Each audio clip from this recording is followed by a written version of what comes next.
Hi friends, welcome to Telugu building constructions. Friends, ఈ రోజు వీడియోలో వచ్చేసరికి గ్లాసీ టైల్స్ అండి. మనం ఒక ఇంటి మొత్తానికి గ్లాసీ టైల్స్ అనేవి వేసుకుంటే ఎంత బడ్జెట్ అవుతుంది అనే విషయాలు అయితే తెలుసుకుందాం.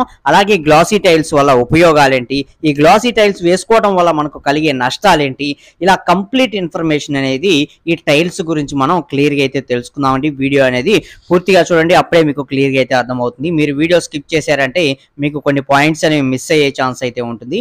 వాటిని మీరు మళ్ళీ కామెంట్స్ రూపంలో అడుగుతూ ఉంటారు కాబట్టి వీడియో అనేది పూర్తిగా చూడండి, అప్పుడే మీకు ఫుల్ అవగాహన అనేది రావడం జరుగుతుంది. సో వీడియో అయితే స్టార్ట్ చేసేద్దాం.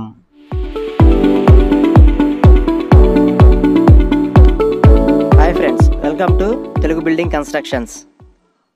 ముందుగా గ్లాసీ టైల్స్ అండి. ఇంతకు ముందు మనం మ్యాట్ టైల్స్ వీటి గురించి అయితే ఫుల్ ఇన్ఫర్మేషన్ అనేది తెలుసుకుందాం.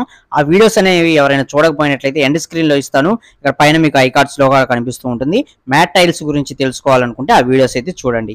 ఇక మనకి గ్లాసీ టైల్స్ అనమాట. రీసెంట్ గా మన సబ్స్క్రైబర్స్ లో కొంతమంది కామెంట్ కూడా చేయడం జరిగింది, ఈ గ్లాసీ టైల్స్ గురించి ఇన్ఫర్మేషన్ అనేది షేర్ చేయండి అని చెప్పేసరికి. ఇక ఈ గ్లాసీ టైల్స్ అనేవి వచ్చేసరికి మనకి హౌస్ లోపల ఉపయోగించుకునే టైల్స్ అండి. ఇవి 2x4 సైజులో మనకి రావడం జరుగుతుంది. ఇంకా ఎక్కువ సైజెస్ లో కూడా మనకి రావడం జరుగుతుంది. కాకపోతే ఎక్కువగా యూజ్ చేసే సైజెస్ వచ్చేసరికి 2 అడుగులు వెడల్పు 4 అడుగులు పొడవుతోటి ఉండే 2x4 సైజులో మాత్రమే ఈ టైల్స్ అనేవి ఎక్కువగా ఉపయోగిస్తూ ఉంటారు. ఇవి కూడా చాలా గ్లాసీ ఫినిష్ తోటి మనకి రావడం జరుగుతుంది. ముందుగా ఒక డబుల్ బెడ్రూమ్ హౌస్ కి ఈ గ్లాసీ ఫినిష్ తోటి ఉండే టైల్స్ అనేవి వేసుకుంటే ఎంత బడ్జెట్ అవుతుంది అనేది తెలుసుకుందాం. తర్వాత వీటి వల్ల ఉపయోగాలు ఏంటి, అడ్వాంటేజెస్ డిసడ్వాంటేజెస్ వాటి గురించి కూడా క్లియర్ గా అయితే నేను చెప్తాను.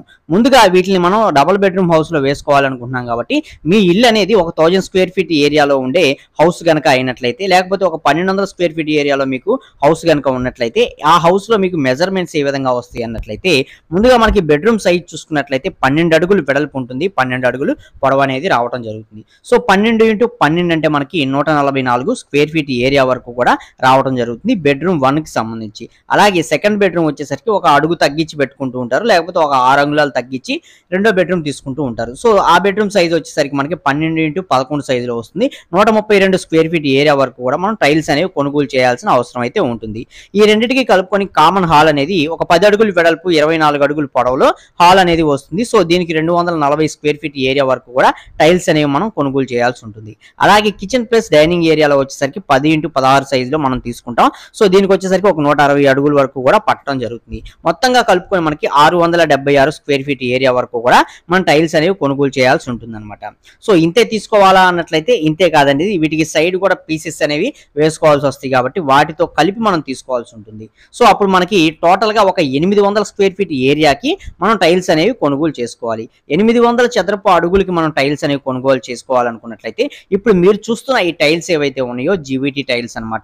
ఇవి ప్రెజెంట్ కాస్ట్ అనేది పెరగడం జరిగింది. ఇంత ముందు మనకి 45 రూపాయల బడ్జెట్ లో కూడా ఈ టైల్స్ అనేవి వచ్చాయి. ఇప్పుడు వచ్చేసరికి మీరు చూస్తున్న ఈ టైల్స్ ఏవైతే ఉన్నాయో ఇవి స్క్వేర్ ఫీట్ కి ఒక చదరపు అడుగు వచ్చేసరికి 55 రూపాయల దాకా బడ్జెట్ అనేది అవడం జరిగింది అనమాట. సో 55 రూపాయలు పర్ స్క్వేర్ ఫీట్ కి తీసుకున్నారు. సో మనకి ఇక్కడ డబుల్ బెడ్రూమ్ హౌస్ కి వచ్చేసరికి టోటల్ 800 చదరపు అడుగులు మనం కొనుగోలు చేయాల్సి ఉంటుంది కాబట్టి 800 ఇంటూ మనకి 55 రూపాయల చొప్పున మీరు చూసుకున్నట్లయితే 44,000 రూపాయల దాకా మీరు ఈ టైల్స్ అనేవి కొనుగోలు చేయడానికి బడ్జెట్ అనేది అవుతుంది. అలాగే ట్రాన్స్పోర్టింగ్ ఛార్జెస్ చూసుకున్నట్లయితే ఈ టైల్స్ అనేవి షాప్ నుంచి మీ ఇంటి వరకు చేరేంత వరకు ఒక 3,000 రూపాయల దాకా కాస్ట్ అనేది ఛార్జ్ చేయడం జరుగుతుంది అనమాట. అలాగే టైల్స్ పూర్తయిన తర్వాత ఈ జాయింట్ లో పెట్టే ఎపాక్సీ ఏదైతే ఉంటుందో ఈ ఎపాక్సీ గ్రౌటింగ్ అనేది నార్మల్ ది పెట్టుకుంటే 3,000 రూపాయల బడ్జెట్ అనేది అవుతుంది. కెమికల్స్ తోటి యూజ్ చేసుకుని వీటిలో మనకి స్టోన్స్ ఇవన్నీ కూడా మిక్స్ చేసి ఈ ఎపాక్సీ అనేది గ్రౌటింగ్ అనేది పెట్టడం జరుగుతుంది. సో అది పెట్టుకునే పని అయితే మీకు 7,000 రూపాయల దాకా బడ్జెట్ అనేది అవుతుంది అనమాట. అలాగే దీని కిందకి ఈ టైల్స్ ఏవైతే వేసుకుంటున్నామో వీటి కిందకి మనకి ఫ్లోరింగ్ అనేది చేస్తారు. దీనిలో సిమెంటు ఇసుక శాండ్ అనేది మిక్స్ చేయడం జరుగుతుంది. సో ఈ శాండ్ అనేది ఎంత పడుతుంది అన్నట్లయితే శాండ్ లేకపోతే మనకి డస్ట్ అనేది యూజ్ చేసుకుంటాం. వీటికి వచ్చేసరికి ఒక 8,000 రూపాయల దాకా కాస్ట్ అనేది అవుతుంది. అలాగే సిమెంట్ బ్యాగ్స్ అనేవి ఒక 10 బ్యాగ్స్ వరకు కూడా పట్టే ఛాన్స్ అనేది ఉంటుంది.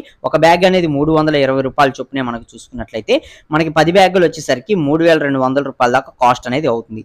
ఇది మనకి ఒక 3 ఇంచెస్ నుంచి ఒక 4 ఇంచెస్ థిక్నెస్ తోటి ఉండే మనం సిమెంట్ ఫ్లోరింగ్ చేసుకొని పైన టైల్స్ వేసుకుంటే, ఈ మందం అనేది మీకు ఎక్కువ ఉన్నట్లయితే మీకు శాండ్ ప్లస్ సిమెంట్ రెండు కూడా ఎక్స్ట్రా పట్టే ఛాన్స్ అనేది ఉంటుంది. ఇది గుర్తుపెట్టుకోండి. అలాగే టైల్స్ అనేవి వేసిచ్చినందుకు వాళ్ళు ఎంత కాస్ట్ అనేది ఛార్జ్ చేస్తారన్న విషయానికి వచ్చినట్లయితే ఇవి వచ్చేసరికి 2/4 సైజులో మనకి రావడం జరుగుతుంది. కాబట్టి పర్ స్క్వేర్ ఫీట్ కి వచ్చేసరికి 18 రూపాయల నుండి 22 రూపాయల వరకు కూడా కాస్ట్ అనేది తీసుకోవడం జరుగుతుంది ఏరియాని బట్టి అనమాట. కొన్ని ప్రాంతాల్లో 20 రూపాయలకే చేస్తారు, కొన్ని ప్రాంతాల్లో 21 రూపాయి లేదా 22 రూపాయల వరకు కూడా ఈ టైల్స్ వేసి ఇచ్చినందుకు కాస్ట్ అనేది ఛార్జ్ చేస్తారు ఫర్ ఎస్ఎఫ్టీకి అనమాట. సో మేము ఇక్కడ ఇచ్చిన అమౌంట్ వచ్చేసరికి 20 రూపీస్ అనేది ఫర్ ఎస్ఎఫ్టీకి ఇవ్వడం జరిగింది. కాబట్టి టోటల్ గా 800 స్క్వేర్ ఫీట్ ఏరియా అనేది రావడం జరిగింది. కాబట్టి 800 ఇంటూ 20 రూపాయల చొప్పునే మనం చూసుకున్నట్లయితే 16,000 రూపాయల దాకా ఖర్చు అనేది అవడం జరిగింది అనమాట. ఈ టైల్స్ మొత్తం కూడా ఒక ఇంటి మొత్తానికి ప్రాపర్ గా వేసుకుంటానికి.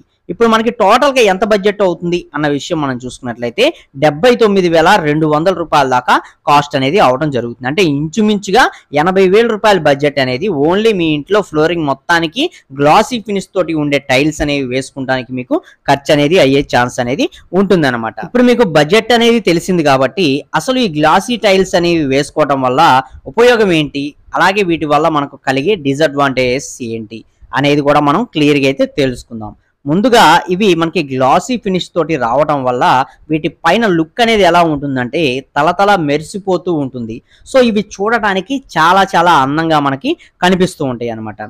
సో ఈ గ్లాసీ టైల్స్ అనేవి వీటి పైన మనకి డస్ట్ కానీ మట్టి కానీ ఇలాంటివన్నీ కూడా ఎక్కువగా పట్టదనమాట. ఈజీగా క్లీన్ చేసుకోవచ్చు. ఈజీ టు మెయింటెనెన్స్ అనేది వీటిల్లో ఉంటుందన్నమాట. ఏదైనా డస్ట్ మరకలు ఇలాంటివి ఏవి పడినా సరే ఈజీగా క్లీన్ చేసుకోవడానికి అవకాశం అనేది ఉంటుంది. జస్ట్ తడిగుడ్డ అనేది పెట్టేసి మనం క్లీన్ చేసుకుంటే సరిపోతుంది. ఎటువంటి క్లీనర్స్ ఇలాంటివన్నీ కూడా వీటిలో ఉపయోగించుకోవాల్సినంత అవసరం అయితే రాదనమాట ఈ టైల్స్ లో వచ్చేసరికి. అలాగే మనం ఈ టైల్స్ అనేవి ఇంటీరియర్స్ లో కనుక మనం ఉపయోగించుకున్నట్లయితే మీ ఇంటీరియర్ డిజైన్స్ ఏవైతే ఉంటాయో ఈ డిజైన్స్ తో పాటు ఈ టైల్స్ కూడా మనకి మంచి క్లాసీ లుక్ తోటి మనకి కనిపించే అవకాశం అనేది ఉంటుంది. అలాగే ఈ టైల్స్ అనేవి మనకి లైట్స్ ని రిఫ్లెక్ట్ చేస్తాయి అనమాట. దీనివల్ల మనకు కలిగే ఉపయోగం ఏంటన్నట్లయితే మన ఈ చిన్న చిన్న రూమ్లు అనుకోండి, ఈ లైట్ రిఫ్లెక్షన్స్ ఇలాంటివన్నీ రావటం వల్ల ఆ రూమ్ అనేది కొంచెం స్పేసెస్ గా మనకి కనిపించడం జరుగుతుంది అనమాట. అలాగే రూమ్ యొక్క అందం లుక్ కూడా మనకి కొంచెం ఎక్స్ట్రాడినరీగా కనిపించే ఛాన్స్ అనేది ఉంటుంది. ఎందుకంటే లైట్స్ అనేవి ఫోకస్ పడి మళ్ళీ ఈ గ్లాసీ ఫినిష్ వల్ల వీటిలో రిఫ్లెక్టింగ్ అనేది ఎక్కువగా వస్తుంది. సో మనకి ఆటోమేటిక్గా రూమ్ యొక్క గ్రో అనేది ఎక్కువగా కనిపిస్తూ ఉంటుంది అనమాట. డార్క్ గా ఇష్టపడే వాళ్ళకి ఇవి సెట్ అవ్వు. ఎవరైతే కొంచెం వెలుతురుని ఎక్కువగా లైక్ చేస్తూ ఉంటారో అలాంటి వాళ్ళకి ఈ టైల్స్ అనేవి బాగా సెట్ అవుతాయి అనమాట. అలాగే వీటిలో చాలా రకాల మోడల్స్ ఉంటాయి, చాలా రకాల కలర్స్ ఉంటాయి, రకరకాల డిజైన్స్ లో ఇవి రావడం జరుగుతుంది. రీజనబుల్ రేట్స్ లో కూడా వస్తాయి కాబట్టి ఎక్కువగా ఈ గ్లాసీ ఫినిష్ తోటి ఉండే టైల్స్ నే లైక్ చేస్తూ ఉంటారు. అలాగే మీది ఏదైనా రెస్టారెంట్స్ కావచ్చు, ఏదైనా పబ్లిక్ అనేది ఎక్కువగా గ్యాదర్ అయ్యే ప్లేసెస్ లో ఈ గ్లాసీ టైల్స్ అనేవి యూజ్ చేసుకుంటే వాటి యొక్క లుక్ అనేది చాలా బాగున్నాయి అన్న ఫీలింగ్ అనేది వాళ్ళకి రావడానికి ఒక ఛాన్స్ అనేది కూడా ఉంటుంది అనమాట. అన్ని అడ్వాంటేజెస్ అయినా డిసడ్వాంటేజెస్ కూడా ఏమి లేవా అన్నట్లయితే ప్రతి దానికి కూడా అడ్వాంటేజ్ ఉందంటే దానికి డిసడ్వాంటేజ్ కూడా కంపల్సరీ ఉంటుంది. అలాగే ఈ గ్లాసీ ఫినిష్ తోటి ఉండే టైల్స్ లో కూడా కొన్ని ప్రాబ్లమ్స్ అనేవి ఉన్నాయి. వాటిలో మెయిన్ గా మనకు వచ్చేసరికి ఇవి గ్లాసీ ఫినిష్ తోటి ఉండటం వల్ల వీటిపైన వాటర్ కానీ ఏదైనా పడినట్లయితే అది మనకి క్లియర్ గా కనిపించదు అనమాట. సో దాని మీద కాళ్ళు ఏమైనా వేసినట్లయితే ఈజీగా స్కిడ్ అయ్యి మనం పడే ఛాన్స్ అనేది ఉంటుంది. సో ఇలా జారి పడే ప్రమాదాలు ఎక్కువగా జరిగే అవకాశం ఈ గ్లాసీ ఫినిష్ టైల్స్ లో ఉంటుంది. సో ఇది ఒక డిసడ్వాంటేజ్ అని మనం చెప్పుకోవచ్చు. అలాగే దీని యొక్క ఫినిషింగ్ వల్ల దీనిపైన స్క్రాచెస్ అనేవి ఎక్కువగా పడే అవకాశం కూడా ఉంటుంది అనమాట. ఈ గీతలు అనేవి ఎక్కువగా పడినాయి అనుకోండి అప్పుడు చూడటానికి కూడా అంతగా బాగోవు అనమాట. సో ఇది కూడా మనం డిసడ్వాంటేజ్ కింద మనం తీసుకోవచ్చు. అలాగే ఇవి వచ్చేసరికి మనకి అవుట్డోర్ ప్లేసెస్ లో కనుక ఈ గ్లాసీ ఫినిష్ తోటి ఉండే టైల్స్ అనేవి మనం యూజ్ చేసుకున్నట్లయితే అక్కడ మనకి సూర్యకాంతి అనేది ఈ టైల్స్ మీద పడటం వల్ల వీటి యొక్క షేడ్ అవుట్ అయ్యే ఛాన్స్ అనేది కూడా ఉంటుంది ఈ టైల్స్ అనేవి. సో మనకి అవుట్డోర్ ప్లేసెస్ లో వీటిని అవాయిడ్ చేసి మనకి ఇండోర్ ప్లేసెస్ లో ఈ 2/4 సైజ్ లో ఉండే గ్లాసీ ఫినిష్ టైల్స్ ని యూజ్ చేసుకోవడం బెస్ట్ చాయిస్ అయితే అవుతుంది అనమాట. సో ఇది కూడా మనం ఒక డిసడ్వాంటేజ్ కింద మనం పరిగణించుకోవచ్చు. సో ఇలా మనకి ఈ గ్లాసీ ఫినిష్ టైల్స్ వల్ల ఉపయోగాలు ప్లస్ మనకి నష్టాలు కూడా ఉంటాయి. సో ఎవరి చాయిస్ కి తగ్గట్టు వాళ్ళు డెసిషన్ అనేది తీసుకోవచ్చు అనమాట. అలాగే మీ ఇళ్లలో కంపల్సరీ పెద్దవాళ్ళు ఎవరైనా ఉన్నట్లయితే ఈ గ్లాసీ ఫినిష్ తోటి ఉండే టైల్స్ ని అవాయిడ్ చేయడమే మంచిది. మ్యాట్ ఫినిష్ తోటి ఉండే టైల్స్ ని అక్కడ యూస్ చేసుకుంటే బెనిఫిట్ అనేది ఉంటుందన్నమాట. త్వరగా స్కిడ్ అవ్వకుండా ఉండడానికి చాలా అవకాశాలు అనేవి ఉంటాయి అనమాట. ఇవన్నీ కూడా నేను మ్యాట్ టైల్స్ యూస్ చేసుకుంటే లాభాలు ఏంటి, నష్టాలు ఏంటి అనే దాని గురించి అందులో నేను క్లియర్ గా తెలియజేశాను. ఆ వీడియో అనేది మీకు ఇక్కడ పైన కనిపిస్తూ ఉంటుంది, చూసి ఫుల్ ఇన్ఫర్మేషన్ అనేది తెలుసుకోండి. సో ఫైనల్ గా ఈ వీడియోలోని ఇన్ఫర్మేషన్ అయితే ఇదండి. ఈ వీడియోని మీకు నచ్చినట్లయితే తప్పకుండా ఒక లైక్ చేసి సపోర్ట్ చేయండి. అలాగే ఫస్ట్ టైం కనుక మన ఛానల్ చూసినట్లయితే సబ్స్క్రైబ్ చేసుకోండి, పక్కనే ఉండే బెల్ ఐకాన్ అనేది ఆల్లో పెట్టుకోండి. ఇంటి నిర్మాణానికి సంబంధించిన అన్ని రకాల వీడియోస్ కూడా మన ఛానల్లో అయితే ఉంటాయండి. ఒకసారి చెక్ చేయండి. మీరు మీ ఇల్లు కట్టుకోవడంలో ఈ వీడియోస్ అన్ని కూడా మీకు ఎంతో కొంత ఉపయోగపడే ఛాన్స్ అనేది ఉంటుంది. మరొక మంచి వీడియో అయితే కలుసుకుందాం. Okay, thank you for watching guys.